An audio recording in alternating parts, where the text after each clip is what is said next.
यार मैंने आपको बहुत से सीरियल किलर्स की कहानी सुनाई है और यकीन मानिए अभी बहुत सारी सुनानी बाकी भी है। लेकिन सच में जब मैं इस कहानी के ऊपर रिसर्च कर रहा था तो इसने मुझे अंदर तक हिट किया।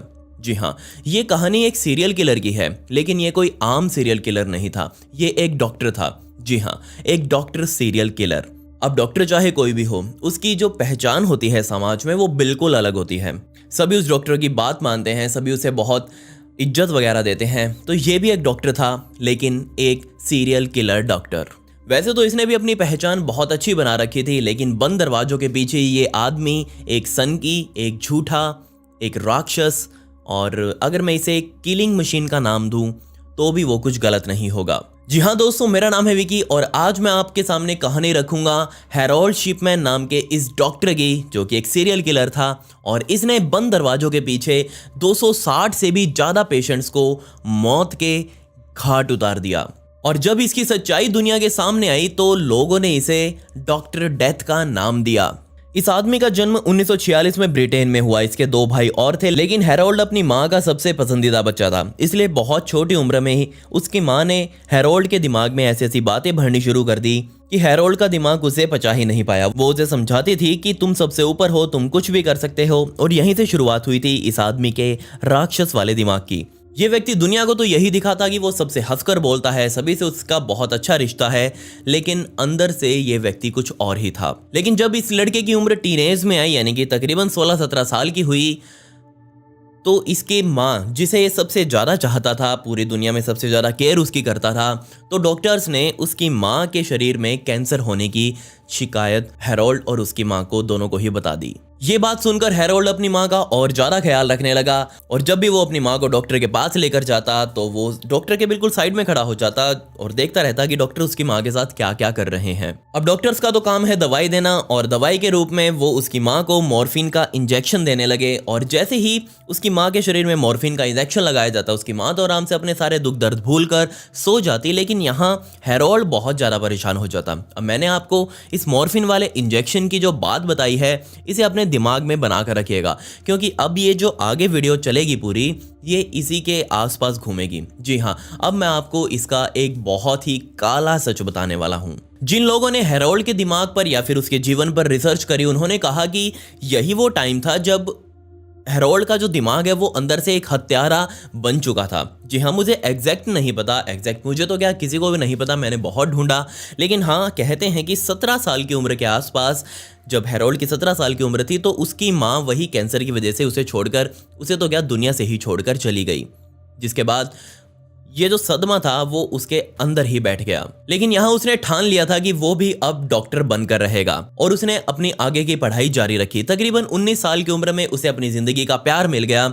यानी कि उसे अपनी पत्नी मिल गई और दोनों ने शादी कर ली, जल्दी ही शादी कर ली थी और इन दोनों से उनको 4 बच्चे हुए। और तब आया साल 1974 का समय, जब हैरोल्ड फाइनली अपनी पढ़ाई पूरी कर चुका था और उसने अब डॉक्टर की प्रैक्टिस करना शुरू किया। वो जगह थी टॉडमॉर्टन, यॉर्कशायर की, जहां पर हैरोल्ड जो है वो अपने डॉक्टर की प्रैक्टिस करता था और यहीं पर अब हालात बहुत ज्यादा डरावने होने वाले थे। और यहीं पर रहते हुए उसने पता नहीं क्यों पर सिर्फ बूढ़े लोगों को ही टपकाने का प्लान बना लिया था। जी हाँ, यहाँ पर प्रैक्टिस करते हुए उसने खुद के बयानों में अपने बताया कि तकरीबन 70 साल की एक महिला थी जिसका नाम एवा लेओन्स था, उसे उसने सबसे पहले अपना शिकार बनाया था और उसकी ही उसने सबसे पहले जान ली थी। अब महिला 70 साल की थी तो थोड़ी बहुत जांच उसकी जरूर की जाने वाली थी। जी हाँ, पुलिस ने अपनी जांच शुरू करी और अब पुलिस वालों ने जांच के एंगल वही अपने आमतौर पर हत्या वाले, और हत्या में क्या हथियार इस्तेमाल किया गया है वो उनको कभी मिलने वाला था ही नहीं, क्योंकि यहाँ पर हैरोल्ड ने उस बूढ़ी औरत को पैथाडीन नाम की एक बहुत ही जानलेवा दवाई की भारी डोज उस महिला के शरीर के अंदर डाली थी, जो कि दिखने वाली तो थी नहीं। कमाल की बात यह थी कि पैथाडीन नाम की ये दवाई खुद हैरोल्ड भी बहुत थोड़ी थोड़ी मात्रा में लिया करता था। आज का टाइम ऐसा है कि अगर ये दवाई कोई डॉक्टर किसी पेशेंट को दे दे तो ऑब्वियसली उस डॉक्टर की नौकरी जाना तय है,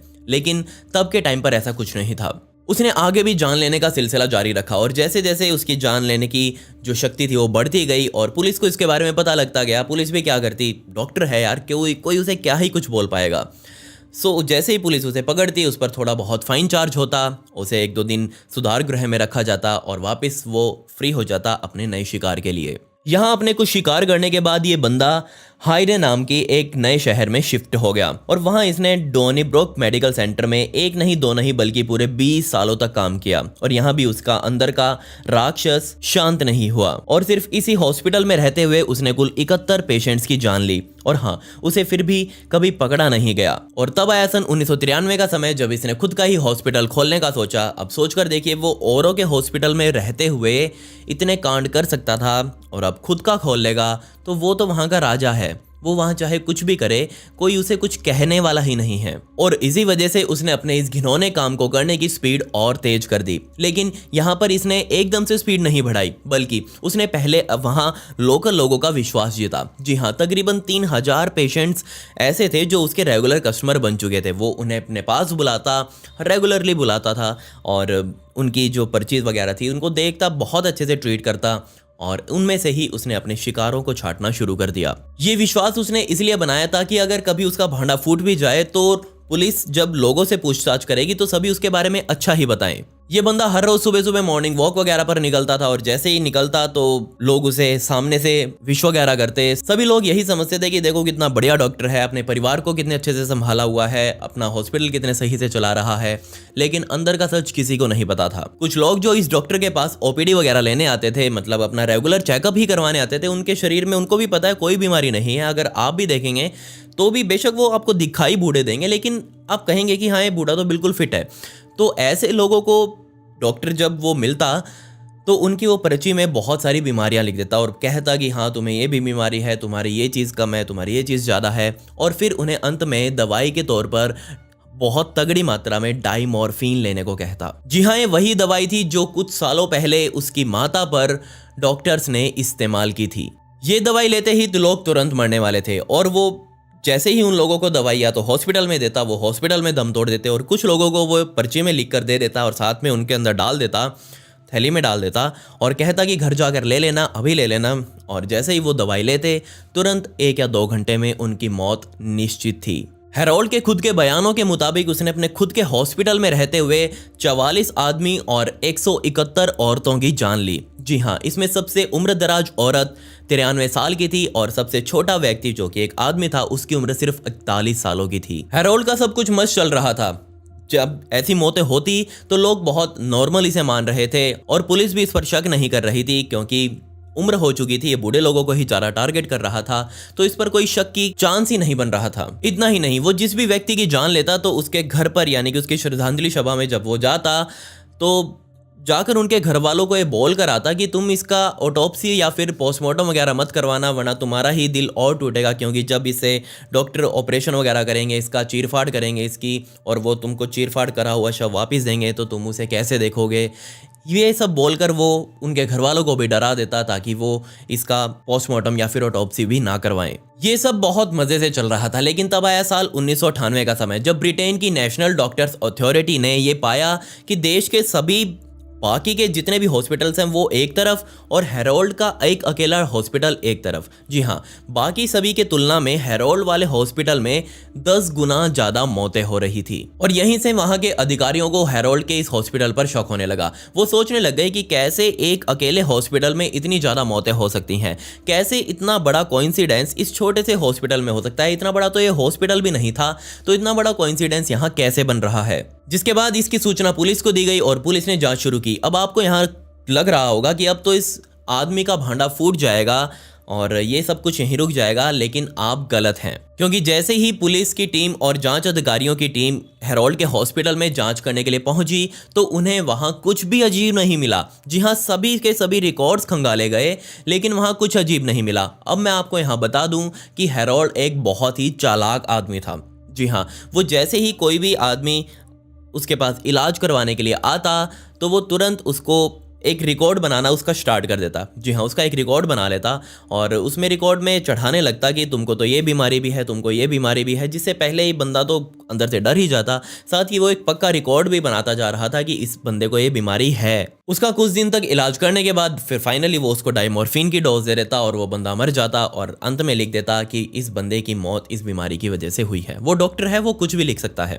अब हम आम आदमियों को तो डॉक्टर की लैंग्वेज पता नहीं, वो जैसा कहेंगे हम तो मान लेंगे। और इसी बात का फायदा हेरोल्ड जो है वो बहुत लंबे समय से उठाता आ रहा था। पर मुझे यह समझ नहीं आया कि इतना सब कुछ जब वहां की जांच एजेंसियों को पता चल चुका था तो क्यों एक बार उसकी बैकग्राउंड को चेक नहीं किया गया। जी हाँ, उसकी अगर बैकग्राउंड को चेक कर लिया जाता तो जरूर उसका भांडा वहां फूट सकता था, लेकिन वहां नहीं किया गया। खैर, अब फिर से हेरोल्ड अपने इस काम को करने के लिए फ्री था, लेकिन अगली बार उसकी किस्मत ने साथ नहीं दिया। जी हाँ, अब की बार उसने एक बहुत ही बड़ी मुर्गी पर हाथ मारा, और ये बड़ी मुर्गी थी इस शहर की पुरानी मेयर, जिसका नाम कैथलीन ग्रंडी था और उसकी उम्र 81 साल की थी। ये महिला दिखने में इतनी फिट थी कि पूरा शहर उसकी इस उम्र में फिटनेस की मिसाल देता था। जी हाँ, ये दिखने में कहीं से भी ऐसी नहीं लगती थी कि इसकी उम्र 81 साल की होगी। और फाइनली 23 जून 1998 के दिन ये महिला हेरोल्ड के पास ओपीडी लेकर रेगुलर चेकअप के लिए पहुंची। लेकिन जैसे ही वो वहां से दवाइयां लेकर अपने घर गई तो अगले ही दिन वो अपने कमरे में मरी हुई पाई गई। अब यहाँ पर किसी को शक भी नहीं हुआ कि 81 साल की हो चुकी थी,